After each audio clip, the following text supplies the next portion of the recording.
এবারে জানাবো এনসিপির জুলাই পদযাত্রা বিষয়ে। মৌলভীবাজারে আজ দিনব্যাপী এনসিপির কর্মসূচি রয়েছে। এরই মধ্যে প্রস্তুত নেতাকর্মীরা। এ বিষয়ে আরও জানাতে আমাদের সাথে যোগ দিচ্ছেন আব্দুর রব। রব, জানাবেন সেখানকার পরিস্থিতি।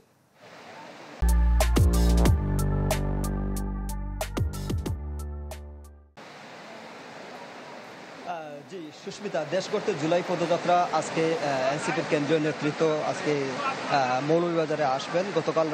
গতকালকে তারা সিলেটে রাত্রি যাপন করে আজকে সকালে মৌলভীবাজারের উদ্দেশ্যে তারা রওনা দিয়েছেন এনসিপির কেন্দ্রীয় নেতৃত্ব।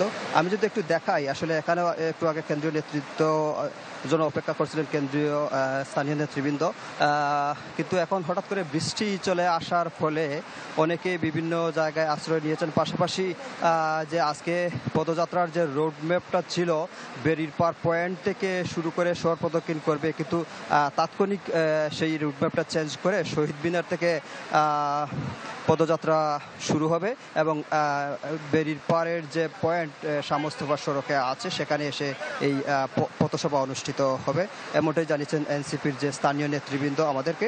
এবং মৌলভীবাজারে আসলে পথসভা শেষ হওয়ার পর শ্রীমঙ্গলের একটি শিক্ষা প্রতিষ্ঠানে স্থানীয় যে চা জনগোষ্ঠী রয়েছেন তাদের সাথে এনসিপির কেন্দ্রীয় নেতৃবৃন্দ মত বিনিময় করবেন, পাশাপাশি বিভিন্ন শ্রেণী পেশার মানুষের সাথে মত বিনিময় করবেন এবং এরপর আসলে বিকেলের দিকে তারা কিশোরগঞ্জের উদ্দেশ্যে রওনা দেবেন, এমনটাই আমাদের জানিয়েছেন।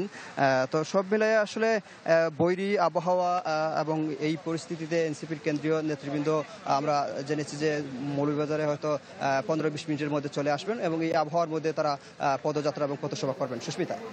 রব, আপনাকে ধন্যবাদ। এনসিপির পদযাত্রা বিষয়ে আমাদের জানাচ্ছিলেন আব্দুর রব।